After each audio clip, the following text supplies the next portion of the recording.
Phobias. Phobias are, if you don't know, fears. There are many phobias that range from things very common like the fear of the dark to whatever this is. Bring out the owl! Phobias are usually linked to past experiences, like maybe this lady was force-fed a bunch of olives when she was younger. I don't know. But sometimes it seems like you're afraid of something for no reason. Maybe you look at a really large building and it just sends chills down your spine. It gives you this uneasy feeling to just stay away from it. Or maybe you're at the beach, but your instincts tell you to not take a dip. Today, I'm going to be going over common and maybe a little weird phobias I have, or ones I just find interesting. Enjoy.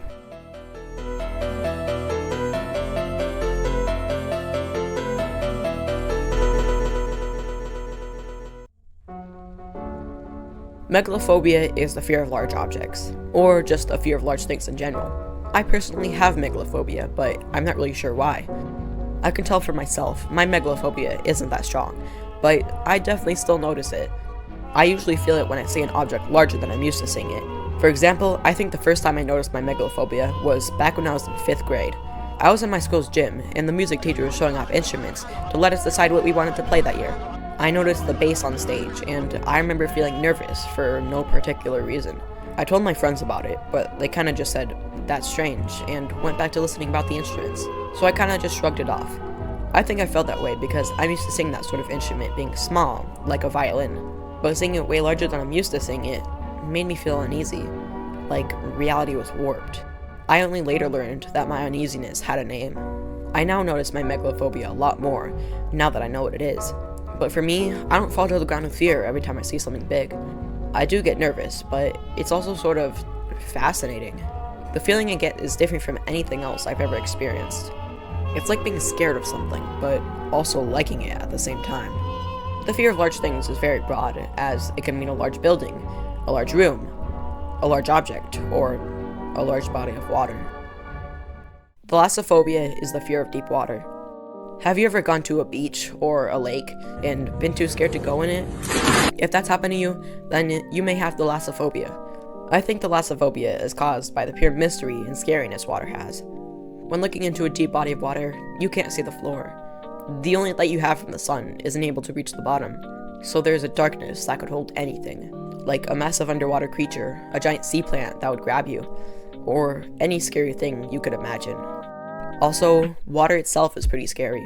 If you've ever swam deep underwater, you probably notice an increase of pressure on your ears. That's called water pressure. The further you swim underwater, the more water pressure there is, to the point where you could die from it. You'd have to swim pretty far down for that to happen though, so it's not much of a worry. I have Thalassophobia, which I've noticed for a pretty long time. I remember going to a lake with some of my family, and when I went into the water, I was terrified. Every time I looked down into the water, I was scared a creature was going to swim up and nibble on my toes. Let's move on. The fear was irrelevant because I knew there was nothing, but I couldn't see the bottom of the lake, so how could I know for sure? The same thing happened when I was in pools when I was younger. I had an irrelevant fear that there was a shark in the water, and I had to check every now and then. At least the water was see-through though, otherwise I wouldn't have even stepped in. Another scary thing about the beach is how far you can see the ocean. There is no end in sight, no objects to fill that empty space. Kenophobia is the fear of empty space. It may seem a little silly at first, but the more you think about it, the more it makes sense. Places that are usually supposed to be filled with people are especially haunting. When there are no people in places like a mall, for example, it feels uncanny. It feels weird to see such a big area with businesses not bustling with people. But this phobia isn't limited to places supposed to be filled with people. It can be practically any empty space, like a flat open field with just short grass. A place that feels a little too perfect. You can see lots of places like this if you visit pretty much any suburb. All the houses look the same, and more importantly, it's empty. No one outside, no cars left outside of the garage, no stray bikes laying in the driveways. You get what I mean. That kind of area is described by many as suburban hell. No nature except for the small amount of grass and the small lawns each house has. All of the houses are tucked together as tightly as possible. Seeing places with no people also really makes you focus on the details of your surroundings. It can make you notice weird parts of buildings, like maybe there's some floor tiles missing, and it really just adds to the horror. I kind of have Kenophobia. One time I was driving through a suburb, and I'm not lying here, it looked like this image. It was just completely empty, and it was pretty freaky. and when I'm in empty places, I can't help but feel like I'm being watched. It may seem like an innocent, abandoned, empty mall, but around that corner, there's something waiting. Kenophobia can make you feel alone, vulnerable, and possibly lost. Mayophobia is the fear of being lost. Being lost is a pretty scary thing. It would mean you'd be stuck in a place where you don't know where the exit is, stuck not knowing what to do other than to wander or wait. This kind of thing could happen in many different situations if you think about it. Whether you're in the woods and don't know which direction to walk, or you're in a bad state of mind and don't know how you can help yourself. And if you're lost, then you're probably somewhere you don't want to be. Someplace scary, someplace you've linked bad memories to, or worst of them all, Trader Joe's. Having Mayophobia could make it so you don't want to leave a place you're comfortable with. You might want to stay home at all times because you worry you won't find your way back. And even if you have minor Mayophobia, even just the thought of it can make you feel nauseous. I think Mayophobia is actually most applicable to children. When you're young, you have no way of transportation, other than walking, I guess, but still, you don't know your way around. And I bet when you were younger, you probably got lost in a store. I know it definitely happened to me a few times. But when that happened to me, my main worry was, how do I get back home? I didn't have a car or anything, so I was stuck. But that was just in a store. It would be way worse if you were stuck in someplace scary, like a forest, or even worse, space. Astrophobia is the fear of outer space. This fear is sort of irrational since you can never realistically go to space today, but space is still pretty scary. Just the thought of being out there is enough to make me scared. There is so much unused space, and I mean so much. Just between Earth and Mars, a nearby planet, is 234 million miles. And to put that into perspective, it would take 7 months to travel there with our current technology. Space just lets us humans know how small we are. Earth is massive to us, but compared to our sun, we're just a dot, floating endlessly, alone in a pit of darkness. And the sun isn't even close to the biggest celestial body. Just look at this.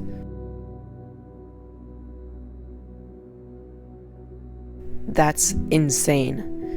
And not to mention the huge, whatever this is, that we are being pulled towards. Yeah, everything in our universe is being pulled towards what we call the Great Attractor, and scientists have no idea what it is, and we kind of just have to deal with it.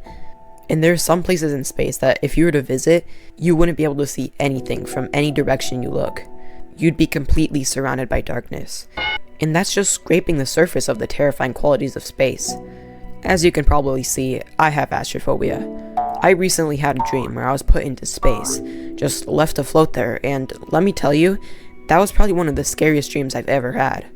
The feeling you get from being stuck in that way is awful, like you're being pulled away from everything you love. In this case, a solid ground I could stand on. The pure darkness in outer space is enough to scare someone. You can even experience that here on Earth, during the night. Nyctophobia is the fear of the night.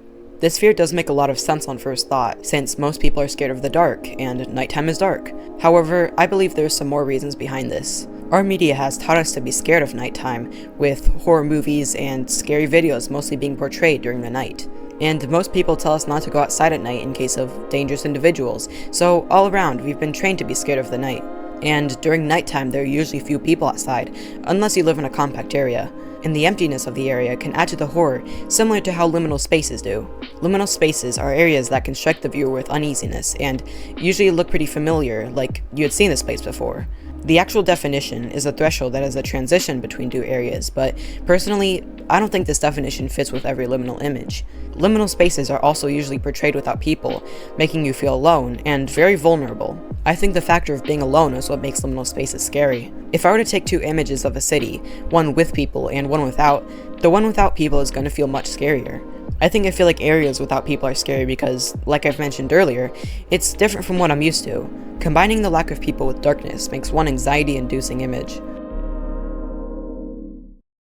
Phobias can also mix. For example, being stuck in space can relate to the fear of being lost, as you have no exit and nowhere to go. Something that most phobias can relate to is agnosiophobia, the fear of the unknown. Most phobias you can think of can relate to agnosiophobia since its definition is very broad. Megalophobia can relate to it because large structures can make you wonder how they were built. Mayophobia can relate to it because you don't know how to become, I guess, unlost. And Astrophobia can relate to it because space is so large that we will never know its ins and outs, and so on. You get the point. The human species tends to think a lot. I know, so surprising, but the more we do, the more we wonder about bad possibilities. What if I can't find my way back home? What if I forget my keys and get locked out? What if I walk into Target and it's actually Trader Joe's? That right there is my worst fear. On that note of dumb fears, I want to cover some silly phobias that are uncommon and that you'd probably see in a crappy TikTok made by an AI. First things first, allodoxophobia, the fear of opinions. This is a phobia that everyone on a certain social media platform has. Next, palatophobia, the fear of bald people. Honestly, this makes sense. Their shiny heads can reflect the sun's deadly laser into your eyeballs, burning them to a crisp, then making you go to a hospital and putting you in thousands of dollars of debt. That is, if you live in America. Third, anatotephobia, the fear that somewhere, somehow, a duck is watching you. Honestly, the more I think about this, the more I realize that this would actually be pretty scary if there was a duck watching me. Fourth, chromophobia, the fear of colors. How do you even live? If you were to just open your eyes, you would be terrified. Fifth, nomophobia, the fear of being without your phone. Okay, come on, there's no way that you're that attached to your phone that you actively worry about not having it. I'm disappointed. Sixth, venistrophobia, the fear of beautiful women. Why would you be scared of Seventh, octophobia, the fear of the number 8. Okay, this one is kind of specific, and I don't really understand it. Eighth, Wait. I still have more to say. Please stick around for a little longer. First of all, this video was pretty heavily inspired by Crescendex. They make content talking about similar stuff, and I highly recommend watching their videos if you want a more in-depth explanation of some of these phobias. Link to their channel in the description.